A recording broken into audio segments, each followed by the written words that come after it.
watched them on Sunday. Watched them last night. Really impressed. Certainly in the game at Wembley.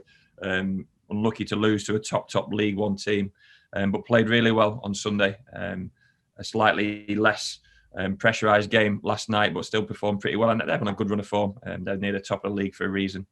So we know what to expect this weekend. Hopefully we'll catch them a little bit leggy and a little bit fatigued from Grimsby and Wembley.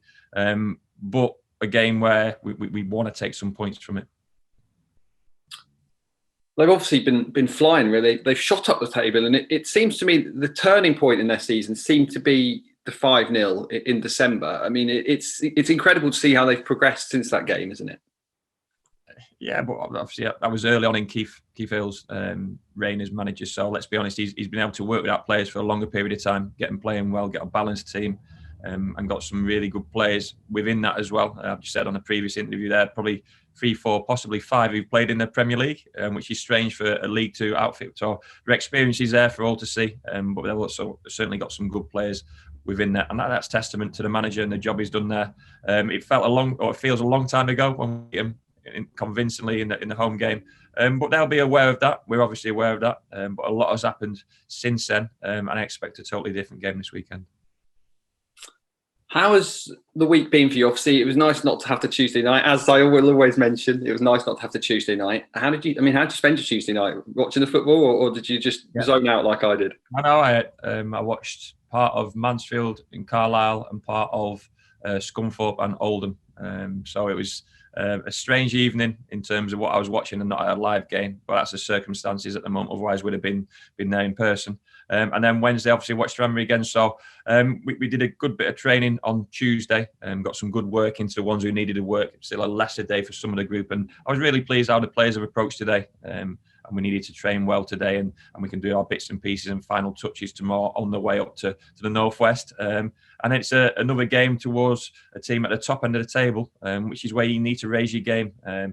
Relatively pleased with the performance last week, if not the result. But we need to perform from minute one on Saturday to give ourselves a chance.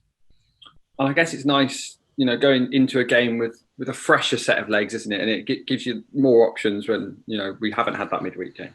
Yeah, without a doubt. I mean, it's the only time it's going to happen, let's be honest. 13 games in the next 6 weeks, and then it's all over.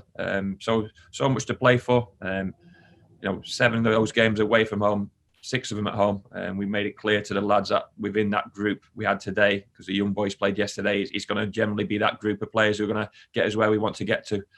So in terms of training, they've got to train well, set the standards on the training pitch, and hopefully that goes into the game. Like I said, I was pleased with the way they approached today. Tomorrow will be slightly different because it's a tapered day and a different type of day in terms of our preparations. But approach the game with the right attitude on Saturday, and be quite bullish and bold in terms of the approach. And we've got to start backing ourselves. That game against Cheltenham was in the balance for so long, and such a heartbreaking end. But we had our moments. When our moments come, we've got to keep saying, I want to put myself forward and try and take those moments, which I'm sure we'll be looking to do this weekend. From judging by what you were saying in a previous interview, on the injury front, it seems like this might be the last time I ask this question about Sam Stubbs and Randell Williams. Yeah, look, they're back within the group. They're not doing the game-related training in terms of small-sided games and possession, but they're doing everything else. So the passing drills, they're crossing and finishing, the phase work, the warm-ups. They're back within our group, which is great to see. And we had 20 players and 20 good players out there today, which is the first time I've been able to say that probably for the whole season. So they're going to keep improving the group, and we'll have an impact, or hopefully have an impact. This weekend's obviously too soon, but then we start to look towards Tuesday and the following Saturday, and we say, how long can we get them, or can we get them within the group for some game time and to be available to affect the game? So certainly exciting to have those two back within the group. We'll see how they respond in the next couple of days, and we'll keep on increasing their training loads. But to have them available from this point on is really pleasing. Some positive news from the club in the week is the investment into 4 key areas. One of those, obviously, that will be important to you is the pitch. I mean, the club willing to invest so much money in key areas, it shows that, the vision that we have, doesn't it? It does, but like I've said it previously, and I said it on a previous interview, we've got to invest wisely, because every pound we spend at Exeter City is valued and is vitally important. But you get what you pay for. and you generally do that within the football industry, within the football world. So that pitch needs investment, and it needs significant investment as well. It's not had it for a period of time due to the time restraints at the end of each season and the playoffs, but also in terms of the club not putting any money towards it or any money investment within that pitch, and that's what's happened with such a poor surface this season. But we've had to get on with that and get through that. Hopefully, it will keep improving from now until the end of the season. But the club's done the right thing in terms of investing into the pitch, which we hopefully can play good football on it. A pitch which suits our players as well. That's a key aspect. We've got so many young players coming through this football club who play football in a certain way.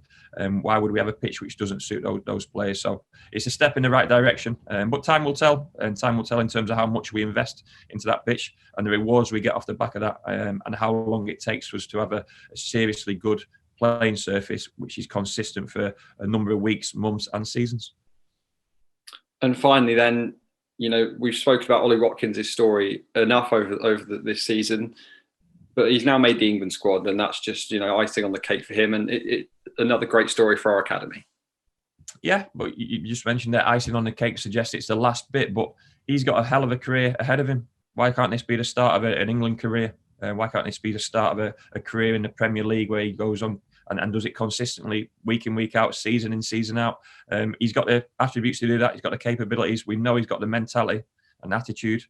So there's no reason why this can't be the start of something, not just the end in terms of a journey from Exeter City Academy to the Premier League and then an England call-up. Hopefully this is a start of an England career, and he deserves it. He's scored a lot of goals this season. Scored a lot of goals at a different level last season. Scored a lot of goals with ourselves. But no one's more delighted than everyone associated with Exeter City Football Club. And we can't take all the credit. We can take a bit of a credit in terms of what we've done for a certain part of Ollie's career. And then obviously Brentford and Aston Villa the same. But he's played the biggest role in his own career. I've got to make that really clear in terms of a lot of headlines will benefit ourselves and Brentford and Aston Villa, but all the headlines should benefit the player. They're in control. Ollie had a fantastic attitude in terms of what I saw from his time at Exeter City. Worked hard, and he's getting the rewards he deserves.